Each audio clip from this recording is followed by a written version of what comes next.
It's time for CBJ in 30, presented by Telhio Credit Union. Find us on SoundCloud, Apple Podcasts, Spotify, Google Play Music, YouTube, and TuneIn. The easiest thing to do is tell Alexa or Siri to play CBJ in 30. Here's your host, Bob McElligott. Can you say you're having Christmas in New York when you're actually on Long Island? I mean, I'm not sure how it works. I think I'd have to check with the locals on that. It's certainly not New York City, but for me, it's as close as I'm going to get.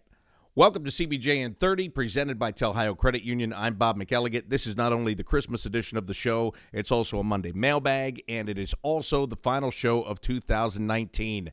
Yes, here is the Grinch-like gift that you don't want to hear about, but I'm going to tell you anyway. I'm going to shut this down for the next couple of weeks for the holidays. It is due to extensive research over the last couple of years that the listenership does drop off between Christmas and New Year's. So I'm going to take as much time as I can to kind of take a break from this a little bit. I don't mean that in the bad way. I just mean it is a nice refresher, if you will, and then come back at it strong right after we get through the holidays and get to the beginning of the year. So I'm just giving you the bad news first. You know how the saying goes. Do you want the good news or do you want the bad news? Take the bad news. Get it over with. Okay, there's your bad news. The good news is big show today. And I guess is that the only good news? Yeah, well, no, the better news is everybody's in a better mood this week because the Blue Jackets are rolling. The Blue Jackets are just doing what you'd hope that they would do at the beginning of the week after they shut out the Washington Capitals last Monday. You knew they had games against Detroit, L.A., New Jersey, all teams that have been struggling. We all wanted the Blue Jackets to take advantage of those teams. They took advantage of all of them. And they have won 4 straight games, and go back 3 games prior to that, they've picked up points in 7. So things are going much better for the Blue Jackets from the wins and losses standpoint. From the injury standpoint, that's another story in and of itself that we will touch upon as we do this show today. But first, I've got to tell you about the fine folks over at Telhio Credit Union. They're there for you every day of the year, every year of the decade, and beyond. And I say that because we're actually going into a new decade, aren't we? It's hard to believe. Hard to believe how time flies when you're having fun. But in any event, Telhio Credit Union, maybe you went out and you spent a little bit more than you wanted to at this time of the year. Maybe you would like to consolidate your credit card debt. The folks over at Telhio Credit Union can help you do just that, and they can help you do a lot more. Maybe you just want to join, become a new member, set up something as simple as a checking account, a savings account, whatever it is, they can help you do it. They've got all kinds of services, and they have services attached to services. Like if you open a checking account, there might be some little perks in there that you wouldn't have thought of. But you can find out exactly what they are just by going online to telhio.org and reading. Just going through the site and reading it. If you don't have time to read, if you can't find what you're looking for, on the right-hand side of the screen, there's a live chat option. You can click on that, and during business hours, somebody will get with you and help you with whatever you need. The other thing you can do during business hours when they're open, stop by any Telhio Credit Union when you're out and about and talk to a real person. That's always a fun thing to do. Well, for the most part, it's a fun thing to do. But it'll be fun talking to them because they will help you get to where you need to be financially. Telhio Credit Union is open to everyone in central and southwestern Ohio, and they are federally insured by NCUA. The voice has taken a little bit of a hit here the last couple of days. I don't know why, but I'm not that concerned about it. But I will warn you, in case you were wondering, maybe you were, there's a lot of sickness going around. Heck, David Savard hasn't played the last couple of games because he has been ill. So put your head down and power through it. That's what it's all about. Actually, I thought the hokey pokey is what it was all about. But no. Some of you didn't even get that one. Many of you did. Some of you didn't even get that one. But in any event, it's going to be we're going to get through this. We're going to do the game tonight. I'm going to get through this with you. I'm going to get through the game tonight with you, and then take 3 days and rest up the pipes before the game in Washington on December the 27th. I talked about injuries briefly. I'm going to talk about them more. The Blue Jackets have lost so many of their top players to injuries. Heck, just look in this past 9 days. Who have they lost? Sonny Milano, Josh Anderson, Ryan Murray. They all went out in the Ottawa game. They have lost Cam Atkinson, went out here a couple of games ago with an injury. Now Oliver Bjorkstrand left the game on Saturday night with an injury. David Savard, I mentioned, has been sick. I mean, you just roll on. I mean, that's 6 names right there that I've just gotten to without even blinking an eye. Well, the Bjorkstrand thing really sucks, because he was playing very well, and he started the game with 2 goals. I thought he was going to get a hat trick before the first period was over on Saturday, and he had opportunities, but he got the first 2 goals quickly, never got that third one. In fact, he never even finished the game. Oliver Bjorkstrand has been placed on injured reserve, and Nathan Gerbe has been called up from the Cleveland Monsters. Bjorkstrand, again, this is not good at all. He has an injury that could keep him out for 4 to 6 weeks because of rib cartilage contusion with an oblique strain. And an oblique strain is something that Cole Sherwood had earlier. He just, as a matter of fact, got healed from that and got sent back down to Cleveland. But that is a tough injury, and especially for a shooter. And we all know Oliver Bjorkstrand is that. He is a shooter. Anytime you have that injury in the rib cage, in the oblique muscle, and you've got to twist your body, it's really hard to do. In fact, you can't do it. He can't do it right now. That's why he's out. So let's just hope that he is a quick healer like Zach Werenski and comes back a little bit ahead of schedule, because the Blue Jackets are going to miss that offense out of Oliver Bjorkstrand. Nathan Gerbe has been playing well in Cleveland. He is a veteran guy. He can come up, jump right into the lineup. He's played in 396 career NHL games as he comes back up here. In Cleveland this year, he had 8 goals and 17 assists for 25 points and 22 penalty minutes in 30 games, 4 power play goals over that span as well. So Nathan Gerbe has been playing well. It's funny because they've been bringing up the younger guys, right? We've seen, he's still here, Kevin Stenlund coming up.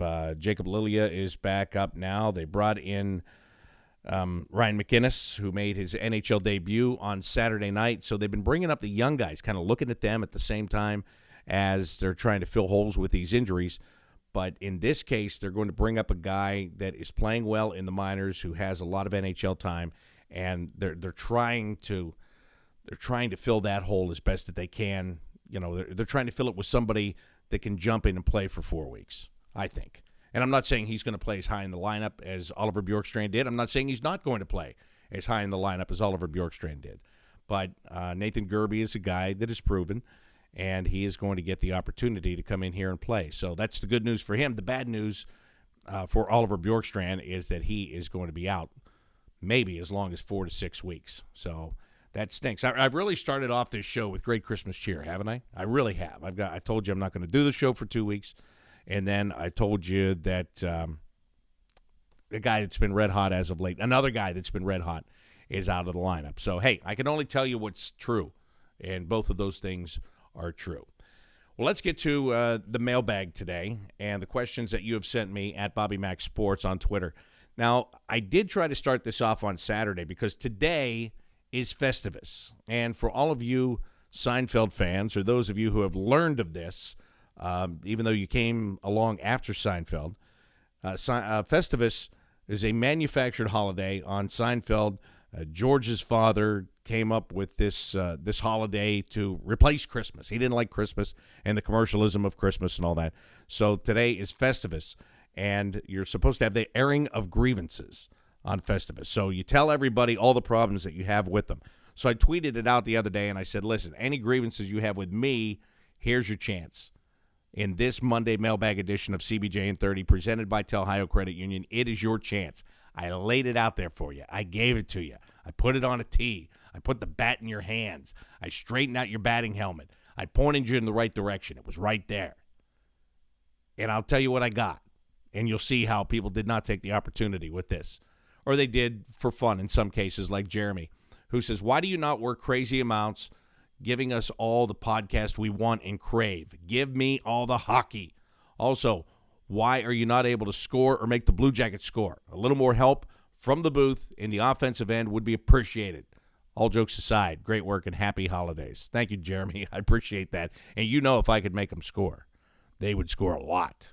They would, and I tell people all the time, if it was up to me, this team would be 82-0 every single year.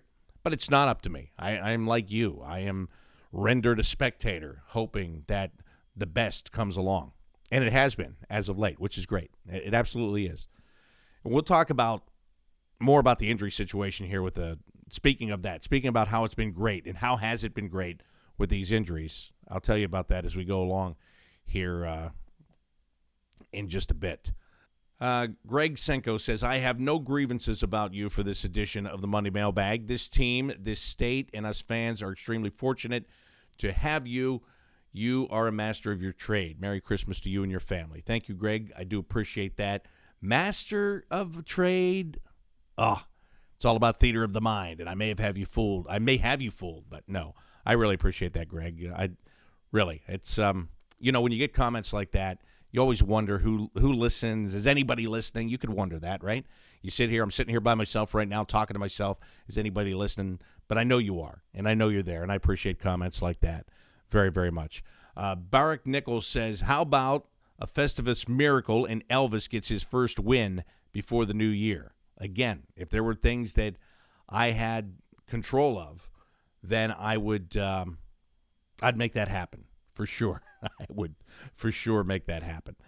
And Elvis, if you heard my Time Out with Torts podcast the other day, I asked him where he is on the backup goalie situation, and he said all the way up to Christmas, Korpisalo is going to play, and then he's got to find a way to work Elvis in there and get him games and hope that he can start to take what he's learning in practice and doing in practice into a game and get not just the first win, get multiple wins, help this team to continue to get points.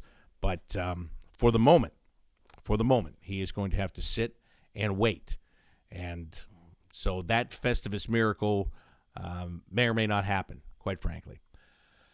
Let's see. Jason Messick has a good one. He goes, not really a grievance, but I'd love to have you interview a few of your peers during the season. Well, I have done a little bit of that, Jason. Who have I had on? Ken Daniels from the Detroit Red Wings. He's a peer. I just had Mike Lang, the Hall of Fame voice of the Pittsburgh Penguins, on CBJN 30 about a week and a half ago, I think. So I am trying to get those kind of interviews in. Joe Bowen, he's a Hall of Famer from the Toronto Maple Leafs. I had him on. So you got to make sure you check. And if you haven't figured out the entire pattern yet, maybe I will remind you what the pattern is.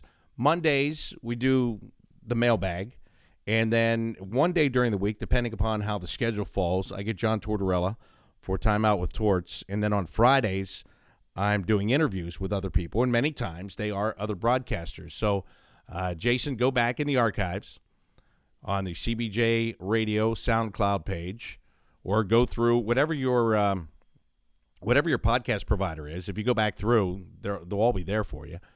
But I do have a number of guys that I've talked to, and I will talk to more. So thank you. It's a good suggestion, and I will get to more of it as we go on throughout the year.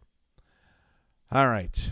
Now, let's see. I think that was all of the quote-unquote grievances. Let's get on to some other things. And like this question from David Lytle. Here we go. Did Josh Anderson get hurt during his fight or his fall to the ice? Also, I know we made a deal with Vegas to protect Josh Anderson, but why did we protect Hartnell and then let him go? Wild Bill would be nice to have at center right now. Merry Christmas. Yes, David, he would be, but let's be honest. And Merry Christmas to you, too, before I start this. Look, did anybody think that Bill Carlson was going to go to Vegas and score 40 goals in his first year? Anybody? Raise your hand. Raise your hand. I see no hands, okay? Getting into a top six role, it was very easy to think he would do more offensively than he did with the Blue Jackets. But 40 goals, come on, nobody saw that coming. So it's easy to look back on it now and go, why? But Josh Anderson is somebody that is going to be a big part of this team, hopefully for a long time. And again, when I talked to Torch just the other day, I mentioned Josh Anderson because I asked him if Eric Robinson could be a Josh Anderson, and he went way out of his way to say how good he thinks Josh Anderson is going to be in this league. So he's a very special player. And what happened with Hartnell? He had no movement clause, I believe it was. So they had to do finagling there. And so it went down the way it went down, okay? Again, if Carlson doesn't score 40 that first year, we're not even having this conversation, and none of us thought he would. So I'm inclined to say we shouldn't even have the conversation, but I understand why the question is being asked. Jane Chapman says, my question is for you. How did you get your start in broadcasting?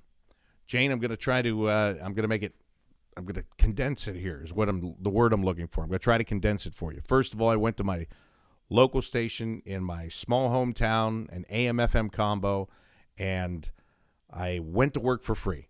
I struck a deal that if I came in and I worked X amount of weeks, only 1 day a week, X amount of weeks for free, they'd give me a part-time job. They did.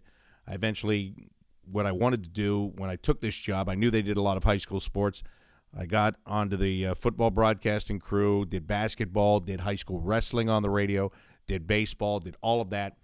My interest was in baseball starting off.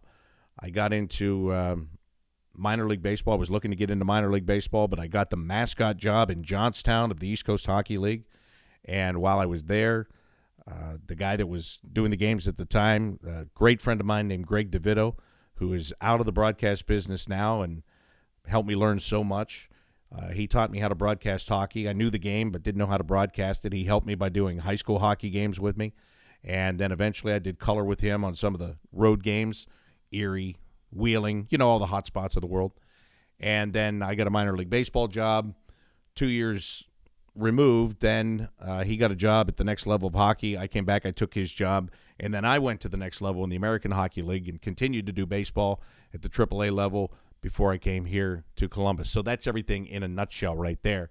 But you gotta pay your dues, and I had to start for nothing, literally, with a no paying job for a couple of weeks. But man, did it really paid off. Really, really paid off. Brad Turk says, any update on Marcus Nudavara? Heard he was close to returning a couple of weeks ago, but then had to take a, quote, non-hockey related absence. Yeah, he had a little bit of setback, and it wasn't due to the injury that he had. It was something different, so it's still going to be a couple of weeks for him before he is back in the conversation. And when I say in the conversation, I have no idea how he's getting back in the lineup. Now, you can say Scott Harrington comes out, and you would probably be correct. But I'm figuring, Andrew Peak made a mark here too. Now, with Nudavara back, Peak probably goes back to the AHL somewhere down the line. But right now, the guys that are playing well. And Dean Kukin is not giving up his spot to Marcus Nudavara. I'll tell you that right now. He is not going to do it, not willingly anyway. Neither is Vladislav Gavrikov. So Nudavara is going to have his work cut out for him when he gets healthy and tries to get back in the lineup. J-Rog says, or is it Rog or Rogue? It's spelled like Rog. When players get hurt, is their stuff removed from the locker so the new player can replace them, or does the gear stay in the locker and the new player uses another locker? It depends on the length of the injury, to be honest with you. There are only a couple of extra lockers, so once those are full, they have to move guys out and move other guys in.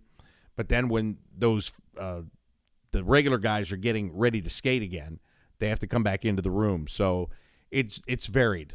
Some guys, their stuff is still there. Some guys, they have to move it out because they get, like in this case, you've got so many new guys, they have to have a stall in the main room, and there aren't that many extra ones. So you have to move some guys out and then move them back in later. Cameron Maynard says, Jonas Korpisalo had a shaky start to the season, but he's really turned it on since the start of November. Maybe being benched in Montreal after slamming his stick in Colorado was a wake-up call for him. What do you think is the biggest reason or reasons for his stellar play of late? I think that was part of it, but I think that was a small part of it, to be honest with you, Cameron. I think that was a system shock. We talked about this. You don't have this job so firmly entrenched that I'm going to let you get away with that. So I think that was a good lesson for him to learn, and I think that was good on John Tortorella for holding his feet to the fire on that, quite honestly. But I think just playing every day, getting into a groove, he's got the respect of his teammates. They like him. They like to play for him. And he is loving the challenge. He's embracing the challenge right now. And to be honest with you, and this is my opinion, he would never say this even if it were true, I'm sure. But in my opinion, you watch Elvis struggle, and you know if I play well, I've got that job. I'm not being pushed for that job right now because I've got this. I like this guy, but he's struggling. He doesn't have a win, and I'm getting a bunch of them. I got to keep going. I think that's helping him too. I mean, knowing where you stand and not having to wake up every day questioning if that's going to be your job or not going to be that job, I think makes a big difference. So I think that's a part of it. But it is his play that is keeping him there, and he is just he's just decided to grab it. As they always say, somebody's got to take the ball and run. Somebody's got to grab the bull by the horns. And he has done just that at that position for this team. Dan says, although we are on a streak, we still have big voids on offense. Will the front office address that soon? Well, there's a trade freeze in effect right now for the Christmas holiday. But even afterwards, I think they want to see what they have in these kids. And I don't blame them for wanting to see it. And they're winning with them. And I mentioned earlier that we'll talk about these injuries. And I'll do that after I ask the next question. That comes from C Straight. I love that handle, by the way. It says, can you ever remember a time with the Blue Jackets or any other team you've covered that there have been so many injuries to players at the same time? Can this turn out to be a net positive with the valuable playing time these call-ups are getting in the NHL?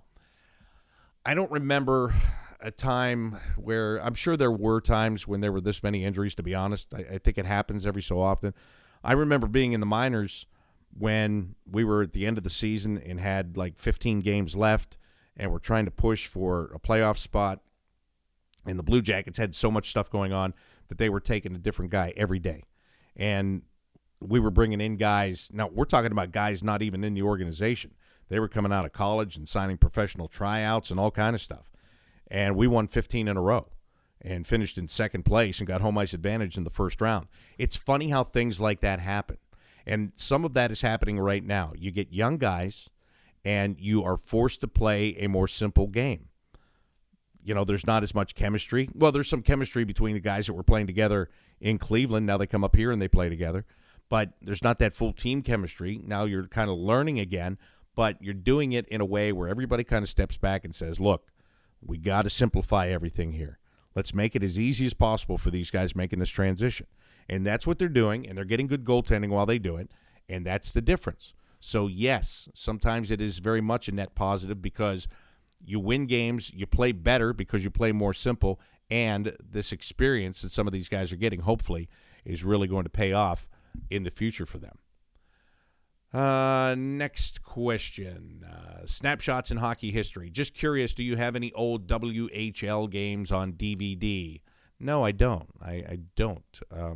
Sorry. And yeah, I don't have anything else to say. No, I don't have them. I'm sitting trying to think of who I might know that might have some, but nothing's coming to me, so I might as well just shut up and answer your question. No, I don't.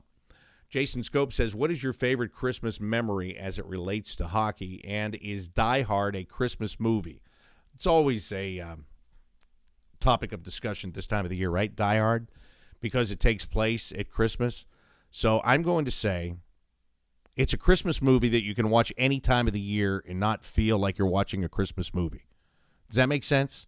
I mean, most Christmas movies, it's a Christmas movie. If you watch it in July, it's because it's on for Christmas in July. It's a Christmas movie. Die Hard, you can kind of forget that it's centered around hostages at a Christmas party because, well, yippee-ki-yay, right? Favorite Christmas memory as it relates to hockey, when the collective bargaining agreement said that there will be 3 days off mandatory, 24th, 25th, 26th. And I'm being serious about that because coming up through the minors and even here, they're jamming all these games around the holidays. And it's great to have those 3 days where for sure you're off this day, this day, this day, no matter what. And you're off. There's nothing you can do.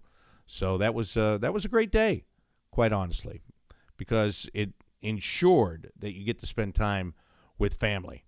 Almost forced you to spend time with family. What does that mean? Does that mean I'm not looking forward to? No, it doesn't. I'm just kidding. Greg Gearsall says, I love the old stories of the ECHL with you and John Tortorella. I grew up in Erie with the old Golden Blades and the Panthers. Wayne Van Dorp and Sylvain Cote, our top bruisers.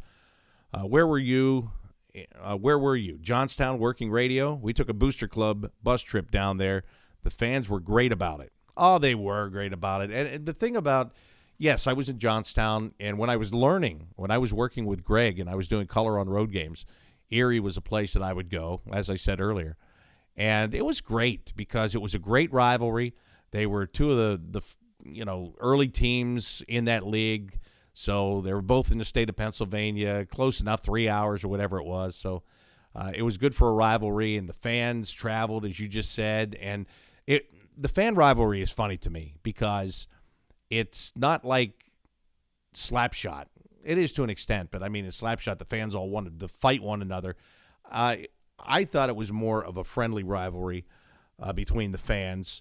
And yeah, I mean, a group comes into your building and you respect the fact that they spent their time and their money to follow their team the same way that you would. So there was a great deal of respect. I'm not saying there wasn't any foul words thrown between the two fan bases ever, but there was a healthy level of respect. Sometimes there was more respect between the fans than there were for the players on either side, but that's part of what made it so compelling and so wonderful all at the same time.